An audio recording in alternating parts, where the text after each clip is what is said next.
नमस्कार। 10th class geography में हमारा चैप्टर चल रहा है कृषि। छोटे क्वेश्चन में हमारा क्वेश्चन नंबर आज है 26। देश में गन्ना उत्पादक दो राज्य उत्तर प्रदेश और महाराष्ट्र, जहां पर गन्ना सबसे ज़्यादा होता है। भारत में उगाए जाने वाले मोटे अनाज कौन से हैं? तो मोटे अनाज में ज्वार है, बाजरा है, राई है। मोटे अनाज होते हुए भी ये कहता है कि आकार में हालांकि ये छोटे होते हैं, लेकिन इनको मोटे अनाज कहा जाता है। इनमें पोषक तत्वों की भरमार होती है। राई में जैसे लोहा है, कैल्शियम है, जो कि पेट को साफ करने वाले तत्व पाए जाते हैं। ज्वार की खेती, हमारी ज्वार तीसरी मुख्य खाद्य फसल है उत्पादन की दृष्टि से देखें, और जहाँ पर वर्षा के जल से होने वाली फसल है। आर्द्र प्रदेशों में उगाई जाती है, सिंचाई की आवश्यकता इसको कम पड़ती है। महाराष्ट्र में ज्वार सबसे ज़्यादा होती है और महाराष्ट्र कर्नाटक में ही ज्वार खाने में यूज की जाती है ज़्यादा। मक्का के उत्पादन में वृद्धि करने वाले 3 आधुनिक प्रौद्योगिकी निवेशों के नाम। भाई मक्का का उत्पादन ज़्यादा क्यों बढ़ा? क्योंकि एक तो बीज अच्छे आए, अधिक उत्पादन देने वाले, खाद, उर्वरक और सिंचाई के साधन अच्छे होने से मक्के का उत्पादन बढ़ा। और मक्का भारत में कर्नाटक है, उत्तर प्रदेश है, बिहार है, आंध्र प्रदेश है, तेलंगाना है, मध्य प्रदेश में मक्के का उत्पादन होता है। दालों के उत्पादन में भारत का विश्व में पहला उत्पादक भी है और उपभोक्ता भी है। और दाल, शाकाहारी भोजन की बात करें तो दाल में सबसे ज़्यादा प्रोटीन होती है। और दूसरा, दाल वाली जो फसलें होती है ये फलीदार फसलें, इन पौधों की जड़ों में गांठें होती है और वो गांठें वायु में से नाइट्रोजन लेकर उसको नाइट्रेट में बदल देती है। तो फलीदार फसलें भूमि की उपजाऊ शक्ति भी बढ़ाती है। इसीलिए तो कहा जाता है कि बीच बीच में हमें दाल वाली फसलें बोनी चाहिए। ये भूमि की उपजाऊ शक्ति बढ़ाने में मदद करती है। तिलहन, जिनसे हमें तेल प्राप्त होता है, वो तिलहन होते हैं, जैसे सरसों है, मूंगफली है, नारियल है, सोयाबीन है, कपास है, सूरजमुखी है। ये तिलहन वाली फसलें हैं। क्या कारण है कि भारत में जो कॉफ़ी का उत्पादन होता है, उस कॉफ़ी की विदेशों में काफ़ी मांग है।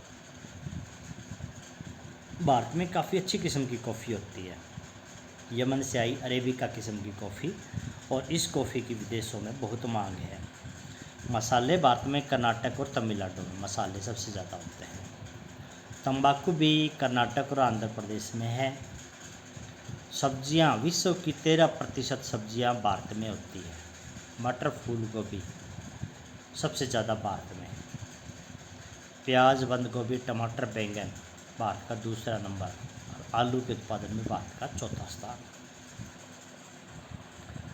भारत में रबड़, विश्व में भारत का 5वां स्थान है रबड़ उत्पादन में। केरल में, तमिलनाडु में, कर्नाटक में, अंडमान निकोबार द्वीप समूह, मेघालय, यहाँ पर रबड़ का उत्पादन किया जाता है। रेशम की बात करें तो रेशम के कीड़े भी पाले जाते हैं और शहतूत के पेड़ पर ये कीड़े पाले जाते हैं, और इन कीड़ों के कोकून से हमें रेशम प्राप्त होता है। भारत में रेशेदार फसलें कौन सी है? तो कपास है, पटसन है, ऊन है, प्राकृतिक रेशम है। इनमें कुछ जैसे कपास है, जूट है, ये तो सीधी मिट्टी में उगाई जाती है। और रेशम के लिए हम रेशम के कीड़े पालते हैं। ऊन के लिए भेड़ बकरियां पाली जाती है। कपास की फसल के लिए काली मिट्टी सबसे अच्छी है। तापमान थोड़ा ऊंचा, तभी तो कपास की फसल गर्मियों में बोई जाती है। हल्की वर्षा हो या सिंचाई के साधन होने चाहिए। पाला रहित जलवायु होनी चाहिए, पाला नहीं पड़ना चाहिए। और थोड़ी जिस समय कपास खिलती है उस समय थोड़ा मौसम साफ़ होना चाहिए, क्योंकि पानी से कपास की जो चमक है वो पीली हो जाती है, चमक ख़त्म हो जाती है। तो इसलिए खुली धूप होनी चाहिए जिस समय कपास की हम चुनाई करते हैं उस समय। सुनहरी रेशा किसको कहते हैं? जूट को। जूट को सुनहरी रेशा कहते हैं। इससे हम बोरियाँ, चटाई, रस्सी, सूतली, दरियाँ, गलीचे आदि बनाने में इसका यूज होता है।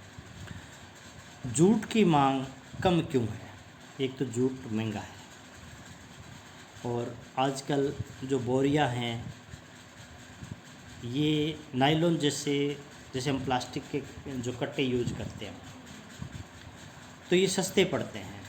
तो जो बोरियां होती है जूट वाली वो महंगी पड़ती है। इसके अलावा जो पैकिंग की और सामग्री है वो आजकल लगभग प्लास्टिक से पैकिंग होती है सारी चीज़ें, तो वो सस्ता पड़ता है और मज़बूत भी है। इसलिए वो सस्ता होने के कारण जूट की मांग कम है।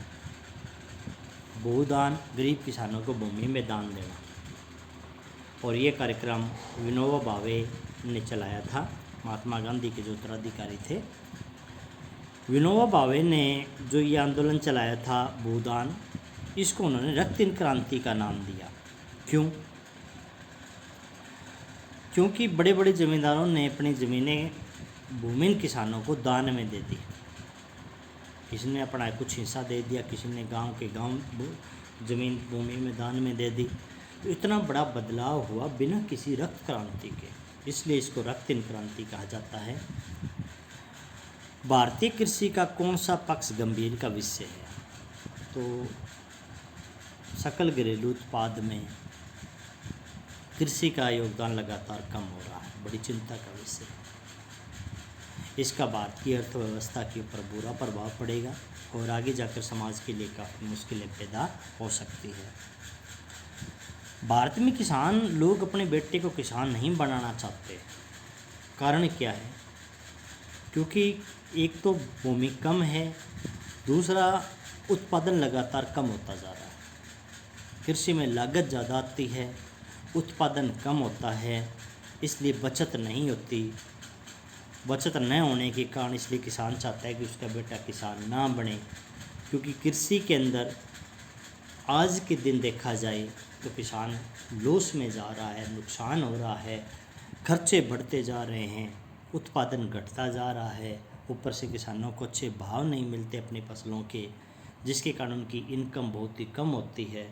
कई बार तो किसानों को नुकसान का भी सामना करना पड़ता है। इसलिए हर किसान चाहता है उसका बेटा किसान ना बने। देश में किसान आत्महत्याएं क्यों कर रहे हैं? हम टीवी रेडियो के अंदर देख रहे हैं कि किसान बड़ी संख्या में आत्महत्या कर रहे हैं, क्योंकि किसानों की जो फसलें होती है वो कई बार ज़्यादा वर्षा होने से कई बार सूखा पड़ जाता है, कई बार ओले पड़ जाते हैं, नष्ट हो जाती है। पकी पकाई फसल, खर्चा सारा लग जाता है उनका। अब वो कर्जा लेकर कृषि करते हैं, फसल खराब हो जाती है, वो ऋण चुका नहीं पाते, ऋण का बोझ ज़्यादा हो जाता है और मजबूरी में आखिरकार उनको आत्महत्याएं करनी पड़ रही है। राष्ट्रीय खाद्य सुरक्षा प्रणाली क्यों अपनाई गई? ये ताकि समाज के जो गरीब लोग हैं उनको अनाज इस कीमत पर उपलब्ध हो जिस पर वो खरीद सके। इसलिए ये सरकार ने राष्ट्रीय सुरक्षा प्रणाली अपनाई गई। सरकार क्या करती है? पहले तो बम्पर स्टॉक करती है, यानी कि अनाज खरीदती है, बड़ी मात्रा में अनाज खरीदती है, वो उसका स्टॉक करती है। फिर जो सार्वजनिक वितरण प्रणाली है, जैसे गांव में कोटा सिस्टम होता है, उसके माध्यम से वो अनाज फिर आम लोगों के पास पहुंचाया जाता है। भारतीय खाद्य निगम, Food Corporation of India (CI), इसका काम क्या है? इसका तो काम है ये बम्पर स्टॉक। भारतीय खाद्य निगम है, ये लोगों से अनाज खरीदती है, किसानों से, फिर उसका स्टॉक भंडारण करती है। ये भारतीय खाद्य निगम का काम है। BPL क्या है? बिलो पॉवर्टी लाइन, 9th में पढ़ा था हमने, गरीबी रेखा से नीचे। APL अपर पॉवर्टी लाइन, गरीबी रेखा से ऊपर। न्यूनतम समर्थन मूल्य, जो मूल्य सरकार फसलों का निश्चित करती है वो न्यूनतम समर्थन मूल्य होता है। सब्सिडी, सरकार के द्वारा किसानों को दी जाने वाली जो विशेष छूट होती है, कई बार खाद पर 100 रुपये छूट दे दी, कई बार बिजली में छूट दे दी, वो सब्सिडी कहलाती है। भारत में खाद्यान्नों का उत्पादन लगातार कम हो रहा है। क्यों? क्योंकि एक तो कृषि वाली भूमि कम होती जा रही है, जनसंख्या बढ़ रही है, खाद्यान्नों की मांग भी बढ़ रही है, इसलिए भूमि का उपयोग मानव अपने आवास में उद्योग लगाए जा रहे हैं। कृषि वाली भूमि लगातार कम हो रही है और ऊपर से उत्पादन भी लगातार घट रहा है। यही कारण है कि भारत में खाद्यान्नों का उत्पादन लगातार घटता जा रहा है। कार्बनिक कृषि कौन सी होती है? जहाँ रासायनिक खादों का, दवाइयों का प्रयोग के बिना फसलें उत्पादन की जाती है। जैविक खादों का प्रयोग होता है, वो कार्बनिक कृषि होती है, ऑर्गेनिक कृषि। हरित क्रांति, जब खाद्यान्नों का उत्पादन बढ़ा उसको हमने हरित क्रांति का नाम दिया। दूध का उत्पादन बढ़ा उसको हमने श्वेत क्रांति का नाम दिया। जिन क्रांति, जो ये बीजों की नई नई किस्में आई, आज हम देखते हैं एक ही फसल की अनेक वैरायटी है, चाहे वो गेहूं की है, अनेक प्रकार का बीज आता है, कपास का अनेक प्रकार का बीज आता है। इसको कहते हैं जिन क्रांति। भारतीय कृषि के मुख्य लक्षण। भारतीय कृषि पहले निर्वाह होती थी, अब धीरे धीरे व्यापारिक हो चुकी है। अनेक प्रकार की भारत में फसलें उगाई जाती है और कृषि में आज भी हम देखते हैं कई जगह पर पुराने तरीक़ों का इस्तेमाल भी किया जाता है। ऐसा क्यों कहा जाता है कि भारतीय कृषि के शस्य प्रारूप में परिवर्तन लाना चाहिए? तो किसान अनाज के स्थान पर उच्च मूल्य वाली फसलें उगाएं ताकि उनको ज़्यादा लाभ मिले, लेकिन इसका नुकसान भी होने के डर है, क्योंकि अगर हम वो चीज़ उगाएंगे तो फिर हमारी खाद्य फसलों का हमें आयात करना पड़ेगा। तो फ़ायदे भी हैं लेकिन नुकसान भी है। तो ये 54 तक आप क्वेश्चन करोगे और इसमें आपको जो राइटिंग का काम है आपका वो है क्वेश्चन नंबर 50 और 51, दोनों क्वेश्चन आप राइट करोगे। धन्यवाद।